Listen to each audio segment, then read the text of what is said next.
प्रधानमंत्री मोदी के बाद पीएम कौन बनेगा? भागवत ने अब साफ कर दिया है और फैसला अब भाजपा और मोदी ही लेंगे। अमित शाह, योगी भी दौड़ में शामिल हैं। इसी बीच फडणवीस का भी बड़ा बयान आ गया। अब जरा समझिए कि भारतीय राजनीति के सबसे हॉट मुद्दों में से एक प्रधानमंत्री नरेंद्र मोदी के उत्तराधिकारी कौन होंगे, यह सवाल हमेशा से जोर शोर से उठता रहा है, खासकर तब जब मोदी जी 75 साल के हो चुके हैं और कुछ कथित बयानों में उन्हें संन्यास की ओर बढ़ते दिखाया जा रहा है। लेकिन राष्ट्रीय स्वयंसेवक संघ यानी आरएसएस प्रमुख मोहन भागवत ने 9 दिसंबर 2025 को चेन्नई में आयोजित संघ के शताब्दी वर्ष समारोह के दौरान इस बहस पर पूर्ण विराम लगा दिया। उन्होंने स्पष्ट शब्दों में कहा कि अगला प्रधानमंत्री कौन होगा, इसका फैसला पूरी तरह भारतीय जनता पार्टी और स्वयं नरेंद्र मोदी जी आपसी चर्चा के बाद लेंगे। संघ का इसमें कोई हस्तक्षेप नहीं होगा। इस बयान ने सियासी हलकों में हलचल मचा दी है। वहीं अमित शाह और योगी आदित्यनाथ के नामों की चर्चा तेज हो गई है। इसी बीच महाराष्ट्र के मुख्यमंत्री देवेंद्र फडणवीस का एक बड़ा बयान सामने आया, जिसने उत्तराधिकार की दौड़ में नया मोड़ ला दिया। मोहन भागवत का यह बयान चेन्नई के एक कार्यक्रम के दौरान आया, जहां वे संघ के 100 वर्ष पूर्ण होने पर समारोह में मुख्य अतिथि थे। तमिलनाडु की राजधानी में दक्षिण भारतीय वेशभूषा वेष्टी धारण कर पहुंचे भागवत ने राष्ट्रवादी भावना और सांस्कृतिक एकता पर जोर दिया। लेकिन जब कार्यकर्ताओं ने सीधे सवाल दागा, पीएम मोदी के बाद देश की कमान कौन संभालेगा, तो उन्होंने सहज मुस्कान के साथ जवाब दिया, यह सवाल मेरे दायरे से बाहर है। भाजपा और मोदी जी खुद चर्चा करेंगे और फैसला लेंगे।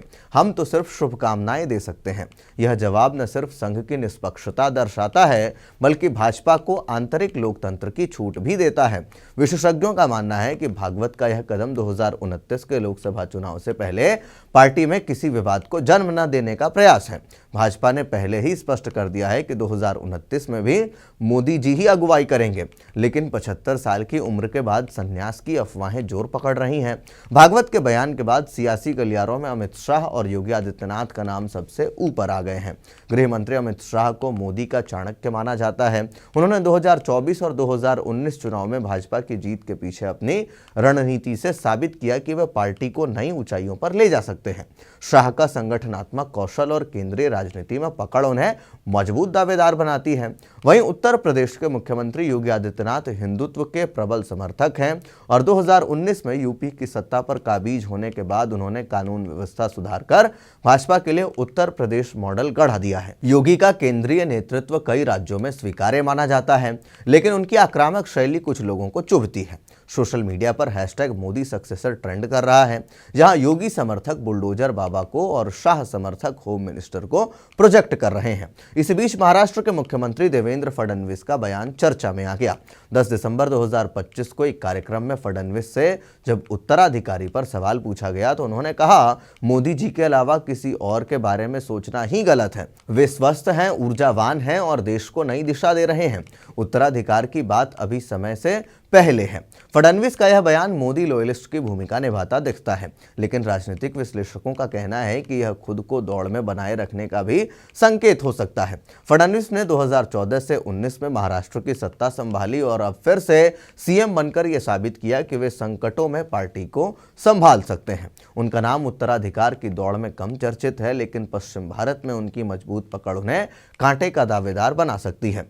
विपक्ष ने इस बहस को भुनाने की कोशिश की। कांग्रेस नेता राहुल गांधी ने ट्वीट कर कहा, भाजपा में उत्तराधिकार की जंग शुरू हो गई। जनता को भ्रमित करने के बजाय विकास पर फोकस करें। वही समाजवादी पार्टी के अखिलेश यादव ने योगी पर निशाना साधा। उत्तर प्रदेश का सीएम बनना आसान है, लेकिन देश चलाना मुश्किल। भाजपा ने पलटवार किया, मोदी जी के नेतृत्व में ही भारत विश्व गुरु बनेगा, बाकी अफवाहें हैं। यह बहस 2029 चुनाव को और रोचक बना रही है। भागवत का बयान संघ भाजपा के रिश्ते को मजबूत रखते हुए पार्टी को फैसला लेने की आज़ादी देता है, लेकिन सवाल वही है, क्या मोदी जी वाकई संन्यास लेंगे या उनकी विरासत को मजबूत करने का खेल चल रहा है। राजनीतिक पंडितों का अनुमान है कि अगले 2 सालों में नाम स्पष्ट हो जाएंगे। फिलहाल अमित शाह, योगी और फडणवीस की तिकड़ी पर नजरें टिकी हैं। देश की सियासत में यह उत्तराधिकार ड्रामा लंबा चलने वाला है।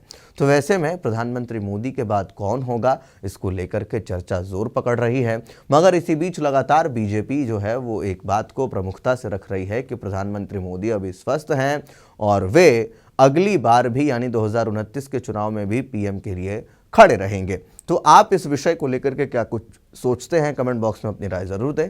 तब तक के लिए दीजिए इजाजत। धन्यवाद।